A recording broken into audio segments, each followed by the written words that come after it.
أشهد أن لا إله إلا الله وحده لا شريك له وأشهد أن محمدا عبده ورسوله أما بعد فأعوذ بالله من الشيطان الرجيم بسم الله الرحمن الرحيم الحمد لله رب العالمين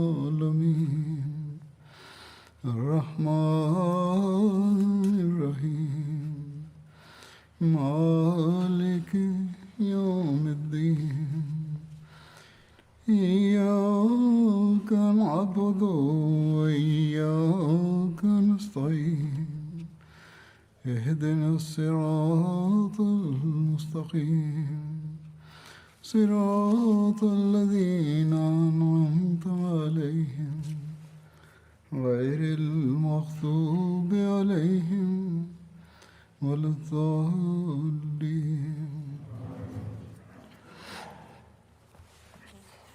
Hz. Ebu Bekir Sıddık'la ilgili olarak ben Yamama Savaşı'ndan bahsediyordum. Bu nedenle daha detaylar verilmiştir. Hz.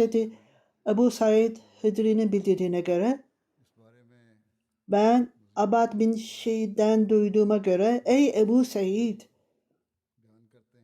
bizler bu haftada görevimden ayrıldığımda o gece bir rüya gördüm. Gökler açılmış, ondan sonra üzerime kapandı. Bundan anladığıma göre ben kendimin şehit olacağını karar verdim. Ebu Said ne olursa Allah Teala'nın izniyle olacaktır. Day of Yamama günü ben bunu gördüm. O ensarı çağırıyordu. Bize gelin diyordu. Bunun üzerine 400 kişi onun çağrısına haber verdi. Bilen Mırmacık, Ebu Ceddana ve Ebu grubun önündeydi. Sonuç olarak o bahçenin kapısına geldiler. Ebad Beşir'in şehit olmasından sonra onun yüzünde birçok kılıç izi vardı. Bedeninde de daha birçok yaralanma izleri bulunuyordu. Ondan sonra Hazret Ümmü Ammara'dan bahsedilmektedir. Ümmü Ammara çok cesaretli, İslam dininde çok cesaretli bir kadındı. Nüsara bin Tikab da onun esas ismi. Uhud Savaşı'nda da savaşa katılmış ve son derece korkusuzca savaşmıştı. Ta ki Müslümanlar zafer kazanınca devamlı olarak su doldurmuş Müslümanlara, yaralı Müslümanlara veriyordu. Müslümanlar yenildiğinde Resul-i Ekrem sallallahu aleyhi ve sellem'e geldi ve meşgul oldu. Müşrikler Resul-i Ekrem sallallahu aleyhi ve sellem'e geldiğinde bu hanım kendi oklarıyla savandı. Daha sonra Resul-i Ekrem sallallahu aleyhi ve sellem de Uhud'da ben bu hanımı benim sağımda ve solumda savaştığını gördüm. İmdi Kamiya Resul-i Ekrem sallallahu aleyhi ve selleme yaklaştığında Hazreti Ümmü Ammara onu durdurdu. Ondan sonra Hazreti Ömer'e çok acı bir yaralama vardı. Diğer kişiler savaş elbiseleri giyiyordu ve bu nedenle etkilenmedi. Ümmü Ammara'nın tarihi bir olayı vardır. Oğlu Abdullah Müseleme kasaba öldü. Hazreti Ümmü Ammara o gün Yamama Savaşı'na katılıyordu. Bu kolu kesilmişti. Hazreti Ümmü Ammara oraya katılmasının nedeni oğlu Habib bin Zeyd, Amr bin As bin Uman'la beraberdi. Resul-i Ekrem sallallahu aleyhi ve sellem'in vefatından sonra Uman'daydı. Genel olarak bu haber yayıldı ve bunun sonucu olarak da Uman'a döndü. yolda müsalamayı gördü. Hazreti Amr bin Asar ileriye, Abdullah bin Zahab ve arkadaydı. Müsallama her ikisini de yakaladı. Şimdi benim Allah-u Teala'nın peygamberi olduğumu e, tasdik ediyor musunuz?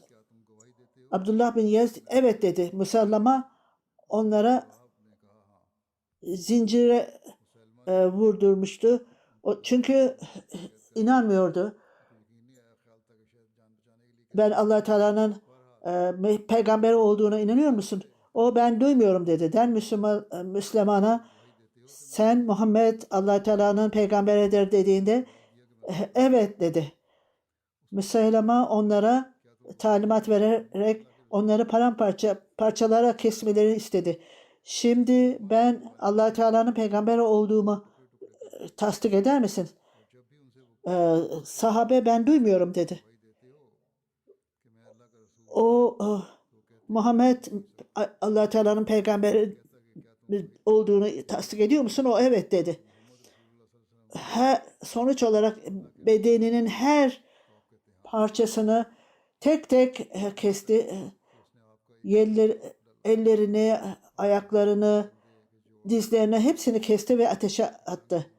Hiçbir şekilde gerçeği söylemekten ve doğruyu söylemekten kaçınmadı ve sonuç olarak sahabeler şehit oldular.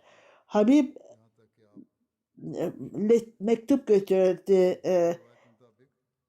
Müsellama'ya, kendi bedenini kesti ve onu orada şehit oldu ve ateşe attı. O direkt olarak ya direkt olarak öldüreyim veya onu Allah Teala'nın yolunda şehit olayım diye düşündü. Hazret bin Halid ordu hazırladığında Yamama için Ümmü Ammara Ebu Bekir Sıddık'a geldi ve izin istedi savaşa katılmak için. Hazreti Ebu Bekir radıyallahu anhu cevap verdi ona. Hiçbir şekilde kadınların senin gibi hanımların yolunda durulamaz. Allah Teala en iyisini bilirdi. Başka bir oğlu da şehit olmuştu. Yamama'ya geldiğinde orada çok korkunç savaşlar oluyordu. Ensar yardıma çağırdı ve Müslümanlar bunu kabul ederek koştular. O bahçe yakınlarına geldiğinde bahçenin kapıları kapalıydı. Düşmanlar bahçenin bir tarafında, Müseyleme oradaydı.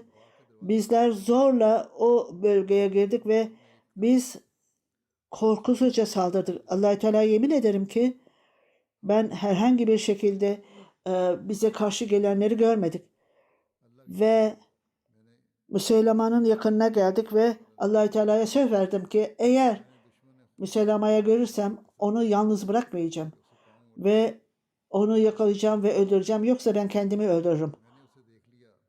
İnsanlar orada silahlarıyla ve kılıçlarıyla birbirine saldırmışlar ve orada korkunç savaşların sesi vardı. Orada metallerin birbirlerine dokunmaları, çarpmaları duyuluyordu. Orada son derece savaş meydana geliyordu, devam ediyordu. Birisi benim elimi incitti. Allah-u Teala'ya yemin ederim ki hiç tereddüt etmedim. Çünkü ben hedefime gitmem gerektiğini duydum ve Abdullah'ı gördüm oğlumu.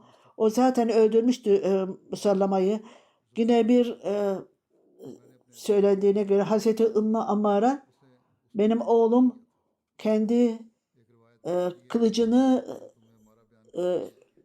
temizliyordu. Musallama'yı öldürdün mü? Evet anneciğim öldürdüm dedi.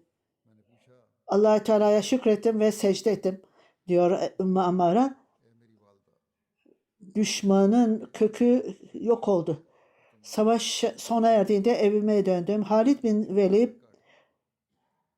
bana bir Arap physician kaynayan su ve oil yağ ile birlikte başka şeyler de getirdi. Halid bin Velid beni tedavi ediyordu ve çok nazikçe davranıyordu bana. O daima Resul-i Ekrem sallallahu aleyhi ve sellem nasıl bize dikkat ediyorsa aynen bize e, dikkat etti. Ey benim büyük annem, savaşta birçok Müslümanlar yaralandı. O öyle mi dedi? Evet, düşmanlar öldürüldü ve Müslümanların hepsi yaralandı. Ben her kardeşimi de diyor aynı sanki onlarda hayat kalmamıştı. Yamama'da 15 gün kaldım ve savaş tamamlandı. Bunun sonucu olarak yaralanmanın sonucu muhacirin ve ensar arasında çok az bir kişi namaz kıldı Hazreti Halid ile birlikte. Ben biliyorum beni ya o gün gerçekten denenmişti. O gün Adib bin Hadib'in çağırdığını duydum. Sabırlı olun, sabırlı olun. Allah benim anam size e, feda olsun. E, Hazret bin Yamama'da yaralanmıştı ve elinin bir tanesi de kesilmişti ve o gün çok zor bir savaş oluyordu ve diğer düşmanlar da ordunun arkasından koştu. Kab, ey Ensar, ey Ensar gelin Allah-u Teala'ya ve e, Ensar'a yardım edin. Hat bin Bakan onu vurdu ve elinin birini kesti. Yemin ederim ki Kab diğer eliyle savaştı. Diğer eli kanıyordu. Hacer bin Zeyd bahçeye girdi ve Hacer bin Zeyd ey Ayşe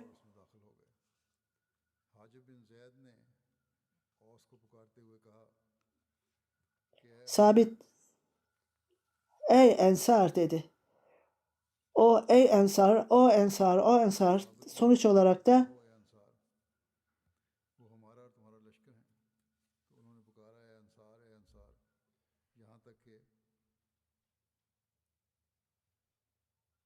Benu Hanife ondan sonra ileriye çıktı ve saldırdı.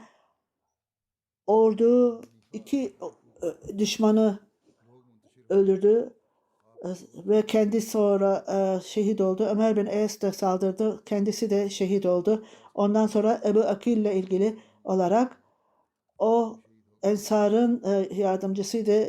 Yamama döneminde ilk önce savaşa katıldı. Ok ona vurdu ve o omuzdan kalbine geldi ve bunun sonucu olarak çok acı olarak yaralandı. Yuman bir adil, ey Ensar saldırıya dönün. Amir Ebu Akil ayağa kalkarak kendi insanlarına gitmeye karar verdi. Ne yapıyorsun dedi. Senin bir enerjin yok. Savaşta duramazsın. Çok zayıfsın. O cevap verdi. Benim ismim çağrıldı. Onların söylediği Ensar da genel olarak o yaralıların gelmesini istemiyordu. Ebu Akil cevap verdi. Ben Ensardanım dedi. Hiç şüphesiz buna cevap verdi. Başka insanlar zayıflık göstersin veya göstermesin. İbni Ömer'in dediğine göre Ebu Akil büyük bir cesaretle ayağa kalktı. Kılıcını ele aldı. Yevme Hanan gibi ey Ensar beraberce gelin ve saldırın. Müslümanlar düşmana karşı birbirlerini korudular ve sonuç olarak bahçeye gittiler. Ondan sonra Müslümanlar bahçeye geldiler ve birbirleriyle savaştılar ve bu kılıç birbirlerine vurdular. Onun omuzu ve eli kesildi ve o yerdeydi. Çok acı yaralamadan sonra şehit oldu. Ebu Akil'e geldim. Ona geldim. Ebu Akil dedim. O cevap verdi. Duyuyorum dedi. Kim yenildi dedim. O kimin yenildiğini söyledi bana. Allah Teala elhamdülillah Musallama öldürüldü dedi. Elhamdülillah. Bütün övgüler Allah Teala'ya aittir ve parmağını göğe kaldırarak vefat etti. İbni Ömer, benim babam Hazreti Ömer'i ona anlattım. Bu olayı anlattım. Allah Teala ona rahmet eylesin. O daima şehit olmayı istiyordu. Benim bilgime göre çok Resul-i Ekrem sallallahu aleyhi ve sellem'in seçkin sahabelerinden ve İslam'ın öncülerindendir. Öncülerindendi. Muhab bin Bara beni Hanife'den de ondan bahsettim daha önce. Bir gün Ebu Hanife Resul-i Ekrem sallallahu aleyhi ve sellem zamanında bana geldi. Bunun sonucu olarak arkadaşlığımız sonucu çok uzun bir arkadaşlıktı bu. Mecaz dedi ki ben o Yamama'dan sonra o delegeyle bana geldi. Hazreti Ebu Bekir bir gün şehitlerin mezarını ziyaret ediyordu. Sahabeleri de onunla beraberdi. Ben de onlarla birlikteydim. O Hazreti Ebu Bekir ve sahabeleri 70 sahabenin mezarına geldi. Ey halife, peygamberin halifesi, ben bu kadar Yamama Savaşı'nda savaşan bu kadar cesaretli askeri görmedim ve düşmana saldıran bu kadar cesaretli insanı görmedim. Onlardan bir tanesiyle ben çok arkadaşım. Hazreti Ebubekir tanıdı. Maad bin Ali mi? Evet dedim ben de. Hazreti Ebubekir benim arkadaşlığımı biliyordu. Hazreti Ebubekir Allah ona rahmet eylesin. Siz çok samimi bir kişiden bahsedir. Ey peygamberin halifesi, ben onu kendi gözlerimle görür gibiyim. Halid bin Velid'in çadırındaydı. Müslümanlar savaşta öylesine yok olmuşlardı ki sanki belki de Müslümanlar hiçbir zaman yeniden bir araya gelmeyecekler ve onların şimdi zafere ulaşmaları mümkün değildir. Hazreti Ebubekir gerçekten bunun imkansız olduğunu mu düşünüyorsun, bu zaferi kazanmak? Ve onlar yakalandı. Allah Teala yemin ederim ki ben bundan hoşlanmıyorum. Hazreti Ebubekir bunun üzerine Allah Teala'yı övdüm. Mecaz, ben Umman Bey adını gördüm. O kırmızı bir elbise giyiyordu. Başında kılıç vardı ve kan damlıyordu. Ey Ansar, çok güçle saldır. Mecar dedi ki Ensar döndü ve öyle güçle saldırdı ki düşmanların kökünü kazıdı. Ben Halid bin Velid'le beraberdim ve onların yok oluşunu gördüm ve Ensar'ın şehit olduğunu da gördüm. Hazreti Ebubekir bunu duyunca ağlamaya başladı. Onun bütün elbisesi yaşlarla doldu. Ebu Sayyid Hudri ikindi namazı geldiğinde bahçeye girdim. Çok korkunç savaş devam ediyordu. Ezanı çağırarak yüksek sesle ezan okumasını istedi. Ta bu savaş ikindi namazına kadar devam etti. Öğlen ve ikindi namazını kıldık. Savaşa katılanlara su geldi ve ben de onlarla beraberdim. Ebu Akil'den geçerken 15 yarası vardı. Benden su istedi. Su bütün yaralarından dışarıya gidiyordu ve ve şehit oldu. Sa'd bin Esad'dan geçiyordum. O da su istedi. O da şehit oldu. Mahmud bin Labid'in bildirdiğine göre Hazreti Halid Yamama Savaşı'ndaydı. Müslümanlar da çok büyük sayıda şehit olmuşlardı. Sahabelerin çoğu Resul-i Ekrem sallallahu aleyhi ve sellem'in sahabeleri şehit olmuşlardı. Hayatta kalanlar ciddi yaralanmaları vardı. Halit Müselleman'ın öldürüldüğünü haber verdiğinde o Meca'yı getirdi ve böylece onun bedenini tanısın. Müselleman'ın bedenini tanısın. Ölü bedenler arasında onu ararken o zaman onu görmediler, bulamadılar. Sonra bahçeye girdiler. Devenin üzerinde beyaz şekli bu masarlama şimdi bu ağırlığı kaldırdı. Hazreti Halit bu kişi bütün zalimlikleri size zalimlikleri yapan kişidir. Müca yakalandı.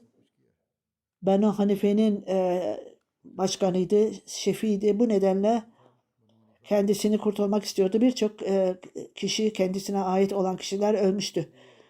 O bütün orada bahçede olanları kurtarmak için bir plan kurdu.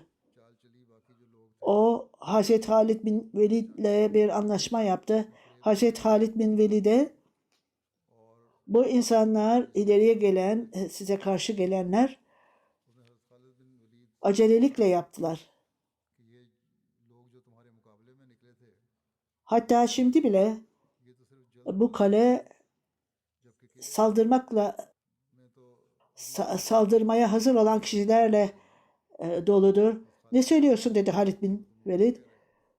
Onlar savaşmak istiyorlar. Benimle beraber gel, anlaşma yapalım. Bunu kandırarak söyledi ve daha sonra anlaşıldı ne olduğu.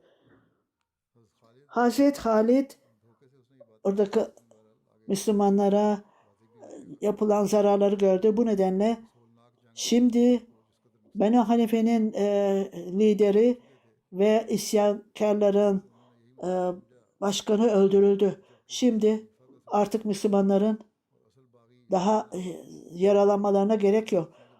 Hazreti Halid bu anlaşmayı kabul etti. Garanti olarak Maca ben insanlarıma gideceğim ve onlara danışacağım dedi. Kendi insanlarına gitti. Mücahit çok iyi biliyordu ki bu kalede kadınlar, çocuklar ve yaşlı erkeklerden ziyade zayıf insanlardan başka kimse yoktu. O kadınları savaş elbiseleri giydirdi zincirden. Dönmeden önce Hazreti Halide benim insanların bunu kabul etmiyordu. Oraya gidince Hazreti Halid o kaleye baktı ve orada savaş elbiseleri giyen kadınları gördü. Ondan sonra onlar tekrar giderek geriye döndüler. Onun için Hazreti Halid gelecekte ne olduğunu bilmiyordu ve bunu kabul etmişti. Çok orada altın, gümüş vesaire vardı. Çok küçük bir miktarda karar verdiler. Kalenin duvarları kapıları açıldığında kadınlar, çocuklar vardı.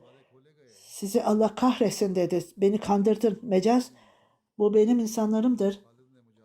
Gerekli olarak onları kurtarmam gerekir. Daha ne yapabilirdim ki?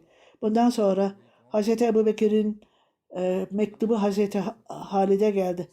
Her olgun kişiyi öldür. Bu mektup geldiğinde Hazreti Halid bu sözleşmeyi yapmıştı. Onun içindir ki bu sözleşmeyi yerine getirdi ve o tekrar hayatın garantisini vermişti. Hazreti Halid Müslümanlar için gerekliydi ve ayrıca Hazreti Ebubekir'e mektup gönderdi. Bunu duyunca Hazreti Ebubekir tatmin oldu ve mutluydu.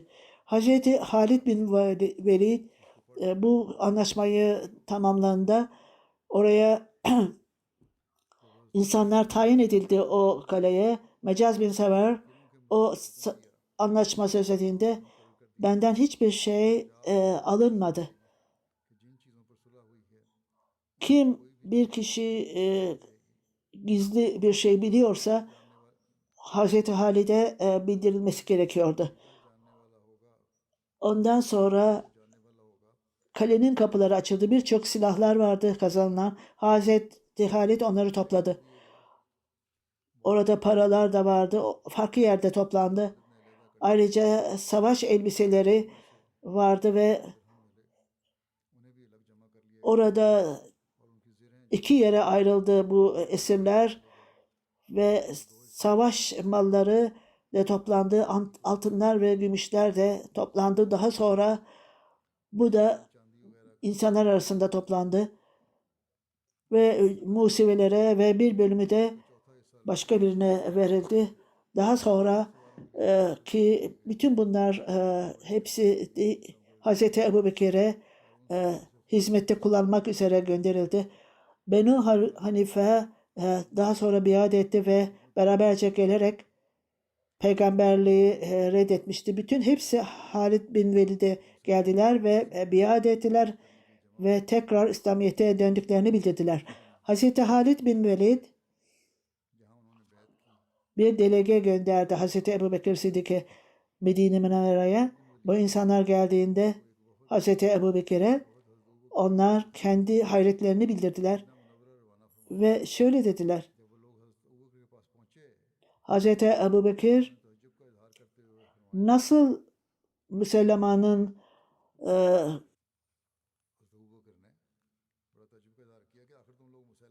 Müslümanın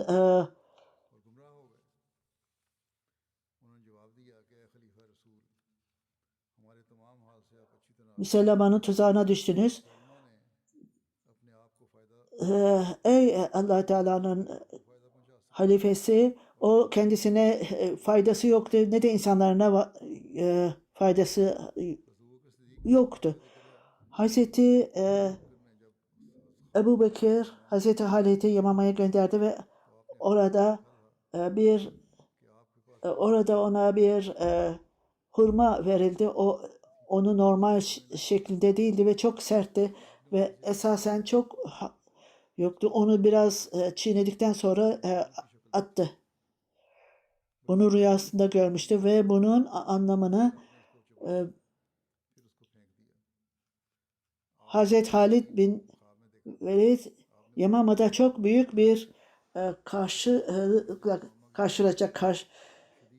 karşılaşacaktı ve sonra Allah Teala onu koruyacaktır. Hazreti Ebu Bekir Yamama'dan haber bekliyordu. Hazreti Halid'e birisi geldiğinde haberle Hazreti Ebu Bekir ondan haber alıyordu. Bir gün Hazreti Ebu Bekir öğleden sonra dışarıya çıktı. Belki sonra nereye gidecekti? Bu Medine'den 3 mil uzaktaydı. Onunla birlikte Hazreti Ömer, Hazreti Seyyid bin Said, Tulay bin İbadullah ve Muhacirin ve Ensar'ı temsil eden bir grup vardı. Ebu Hucaza Mera'yı Halid bin Velid tarafından göndermişti. Hazreti Ebu Bekir onu gördüğünde ey Ebu Semava ne haberiniz vardı? Ey peygamberin halifesi çok iyi bir haber var. Hazreti Ebu Bekir biz orada bize zafer verildi. Hazreti Ebu Bekir secde etti ve size de mektup var. Allah Teala'yı överek sahabeler de bana daha da fazla savaşla ilgili de bana haber ver. Ebu Fesama ona anlatmaya başladı. Ne olduysa Halid ne yaptıysa onu anlatmaya başladı. Kendi insanlarını destekledi ve nasıl onlara cesaretle organize ettiği şehit olanlara söyledi. İnna lillahi ve inna ileyhi raciun dedi ve ondan affedilmelerini istedi. Ebu Fesama ey peygamberin halifesi onlar bizi yendiler ve onu yaptıklarından biz hoşlanmadık. Bundan sonra Allah Teala bize zafer verdi. Hazreti Ebu Bekir benim gördüğüm rüya hiç hoşlanmadım bundan ve kalbimde öyle şey var ki Halid hiç şüphesiz muhaliflikle karşılaşacak diye kalbimde duydum ve Halid ancak onlarla anlaşma yaptı fakat savaşmadı. Yamama'nın Savaşından sonra onların yaşayacak ne hakları vardı ki? Çünkü Müselleme Kazap रहने का क्या हक है? आप उस यानी मुसलमान कज़ाब की वजह से ta kıyamet gününe kadar onlar orada कि अपने इस e, kalacaktır. Allah Teala onları affetsin. ये लोग Yamama'dan sonra delege geldi Hazreti Ebu Bekir'e. इसके बाद अहले यमामा का वफद हज़रत खालिद के साथ हज़रत अबू बकर की खिदमत में हाजिर हुआ। Savaşta ölenler ve savaşa katılanlarla ilgili bu savaşta 10 bin kişi ölmüştü. कहा जाता है Bazılarına göre 20 bin kişi öldü. Aralarında 10,000 थी, bin kişi öldü. रवायत में 21,000 Aralarında Müslümanlar 7 bin kişiydi. Bazıları ise 12 bin veya 17 bin kişiydi. Başka bir söylentiye göre bu savaşta 1700 भी बयान हुई है। ölenlerin एक रिवायत के मुताबिक sayısı 7 bindi ve onlar hafızdılar ve Kur'an-ı Kerim'i ezberleyenlerdi ve इन शोहदा में çok Müslümanlar arasında yüce makamdadılar. Onların şehitli olmaları çok Müslümanlar arasında şok yaratmıştı. Kur'an-ı Kerim'i बहुत बड़ा सानिया था। ezberleme sistemi kurmuşlardı aralarından. बाद में Hazret bin Sa'd, Hazreti Ebu Hazife bin Rabia, Hazret Salim, शोहदा में Mevla Ebu Huzafa, Hazreti Halid bin Üzeyr, Hazret Hakem bin Seyyid, Hazret Tufeil bin Amr Dosi, Hazret Zübeyir bin Avvam's brother, Hazreti Said bin Avvam, Hazret Abdullah bin Haris bin Kays, Allah Hazret Abbas bin Halid, Hazret Abbas bin Hazret Halid bin Oğuz, Hazret Suraka bin Ab, Hazret Uman bin Adi, हज़रत bin बिशर Hazret Sabit bin Kays Şimaz, का बिन काब Hazreti Ebu Ducana, खतीब रसूल सल्लल्लाहु अलैहि वसल्लम हज़रत साबित बिन कैस बिन शम Hazreti Abdullah bin Abdullah, Hazreti Yezid bin Sabit Hazreci. सरूल के मोमिन साथी Bunlar şehit olmuşlardı. हज़रत Abdullah Yamama Savaşı'nda tarihçilere göre Rabiül Evvel hicretten sonra bazıları 11. yıldadaydı. Savaş hicretten sonra 11'inde başlamış ve 12'sinde bitmişti. Hz. Müslim Maud, Ahmediye Müslüman Cemaati'nin ikinci halifesi से इख्तिताम 12 हिजरी में हुआ हो। savaşa girenler फरमाते हैं Müslüman hükümetlerine karşıydılar. Esas olarak Müslüman hükümetleriyle savaştıklarını söylemişti. Müsellema Resul-i Ekrem sallallahu aleyhi ve sellem'in zamanında mektup yazarak bana bu toprakların yarısı bana ait, bu toprakların yarısı da Kureyş'e aittir dedi.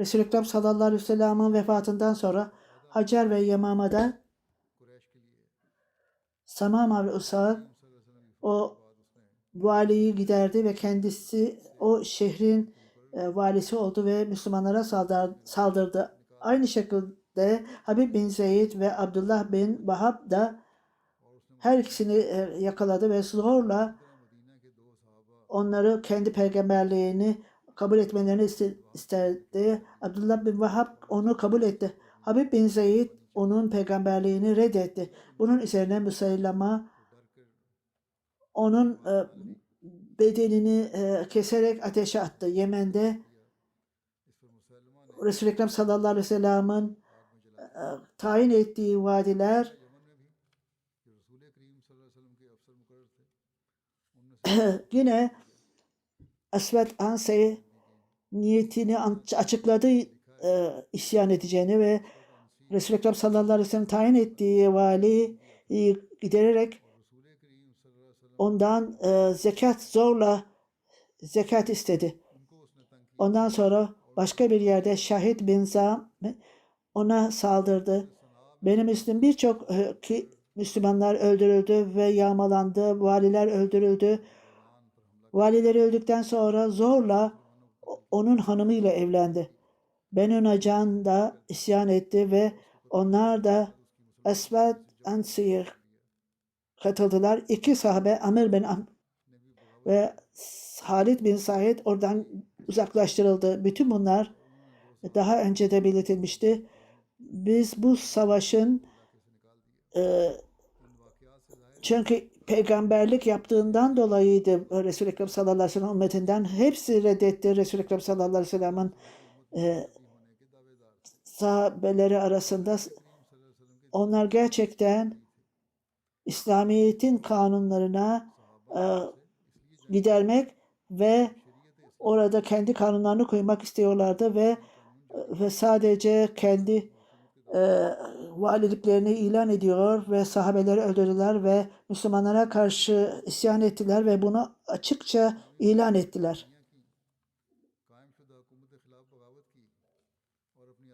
Ondan sonra Hz. Mesih Aleyhisselatü Vesselam şöyle der, Resul-i Ekrem sallallahu aleyhi ve sellem ve ölümünden sonra birçok Arap Müslümanlar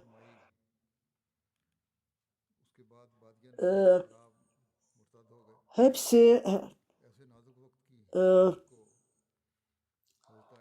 yalancı oldular ve Resul-i Ekrem sallallahu aleyhi ve sellem hanımı Hazreti Ayşe onlar baş kaldılar ve dinin durumunu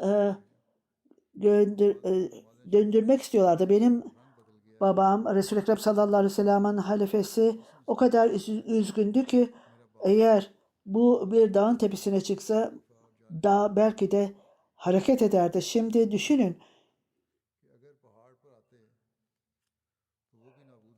Herhangi bir cesaret bırakmayınız.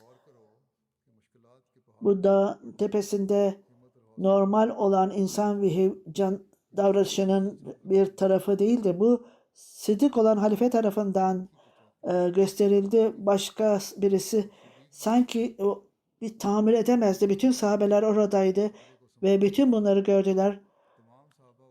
Burada muhaliflik alevi yanmıştı. Hazreti Ömer bunu gördü ve biat etti ve herkes elleriyle biat ettiler ve samimi olarak isyanlar sona erdi ve bu insanlar ortadan kaldırıldı. Müsellemanın 100.000 kişisi vardı kendisiyle beraber.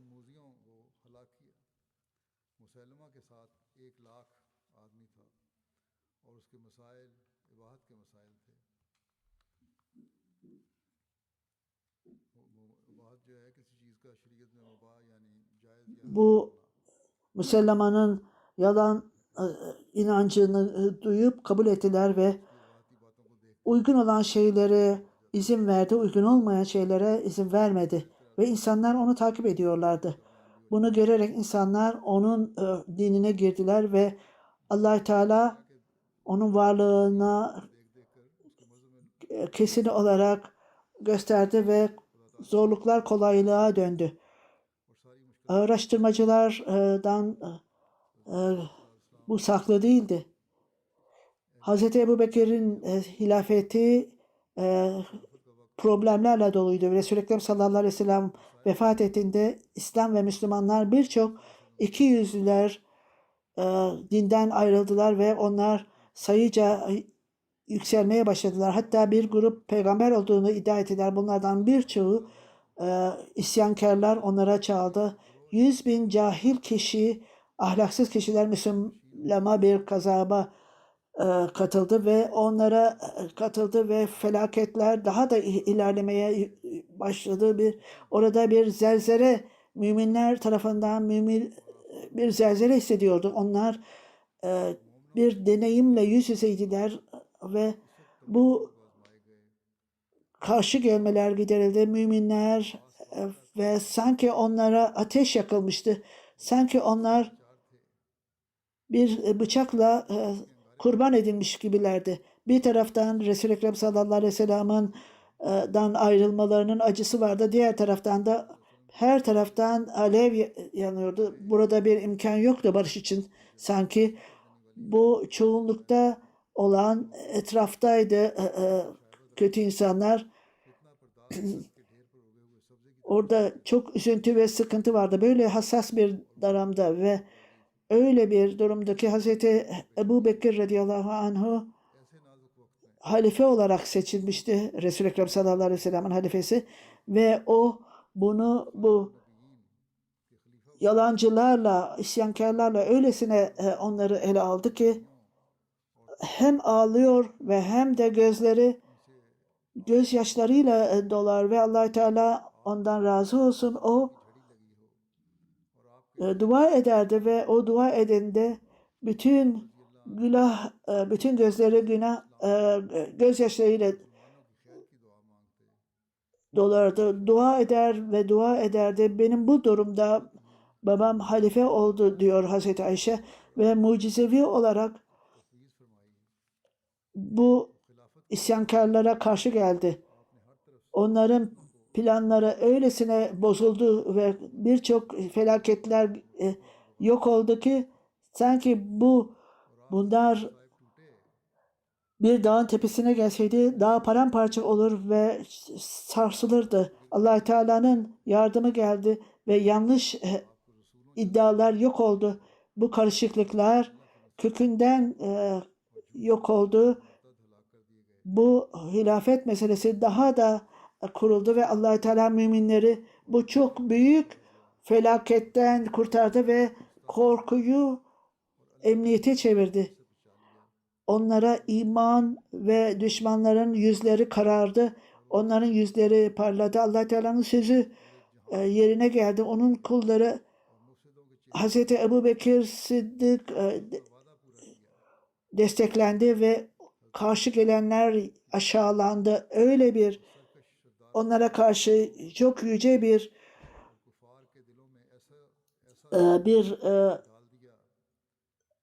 o Rabbinin yardımı geldi. İşte hilafet çok büyük bir yücelikle Hazreti Ebu Bekir tarafından yerine getirildi. Hazreti Halit'le ilgili olarak Ebu Bekir Hazreti Yamam'a sona erdiğinde ona mektup yazdı Hazreti Halit'e. Irak'a git dedi. Hazreti Ala bin Arami Hazreti Ebu Bekir'den bir şey istedi. Hazreti Halid bin Velid'e yazdı ve ona Yamama'dan Ala'ya git dedi. Ve onlara yardım et, onları destekle. Ondan sonra oraya gitti, yardım etti.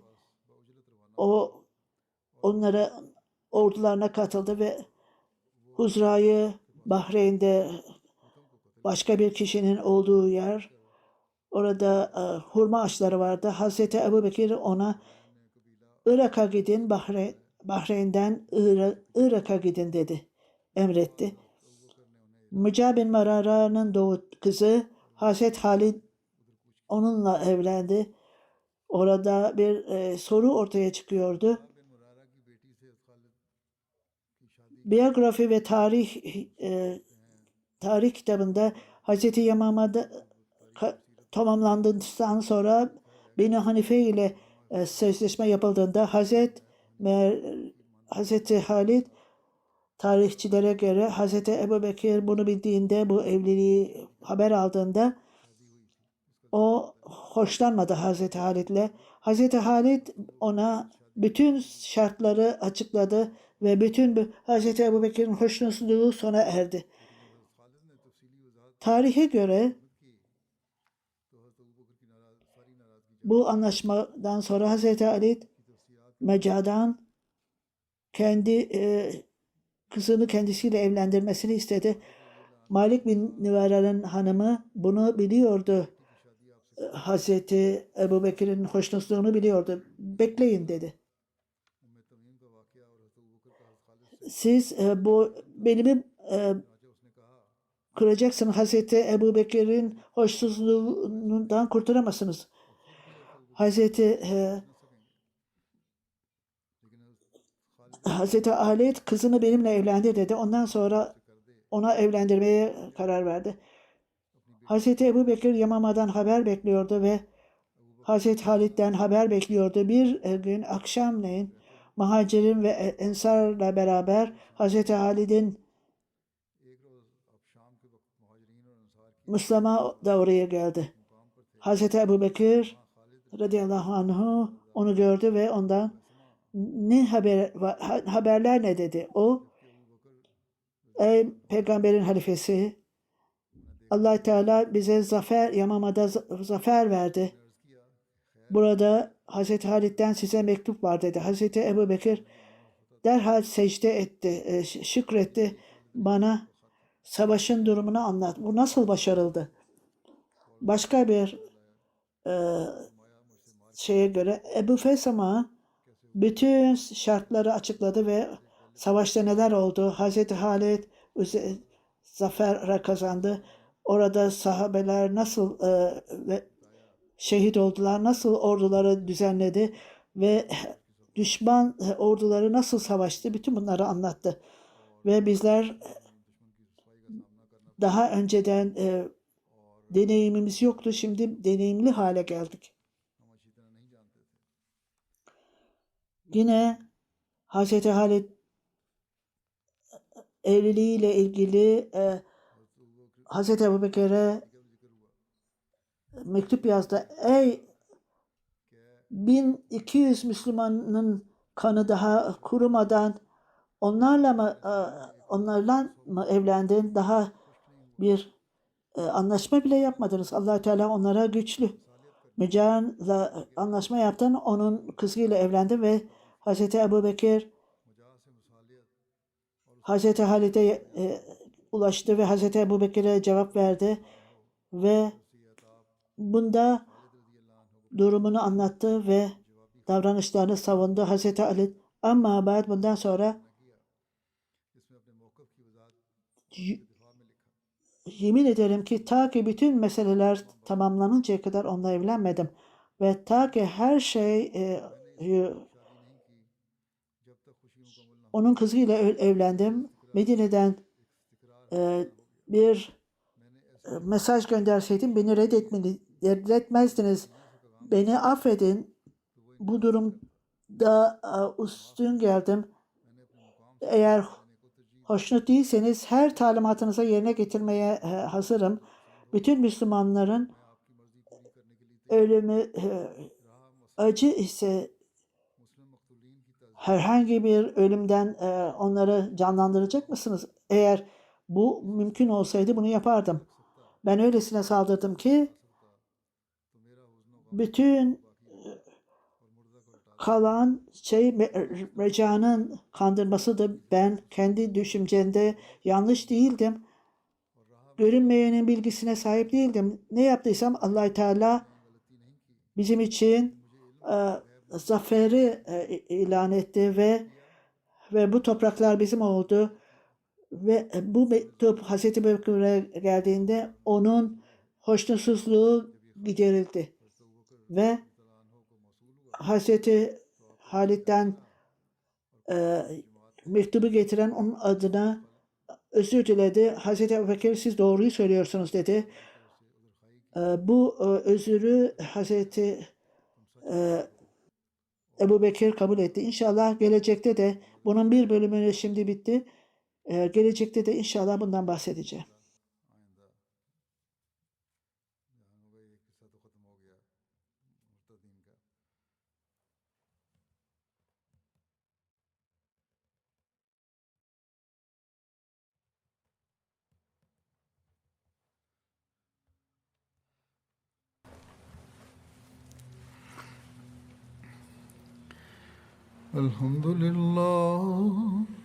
الحمد لله نحمده ونستعينه ونستغفره ونؤمن به ونتوكل عليه ونعوذ بالله من شرور أنفسنا ومن سيئات أعمالنا من يهده الله فلا مضل له ومن يضلل فلا هادي له ونشهد أن لا إله إلا الله ونشهد أن محمدا عبده ورسوله عباد الله رحمكم الله إن الله يأمر بالعدل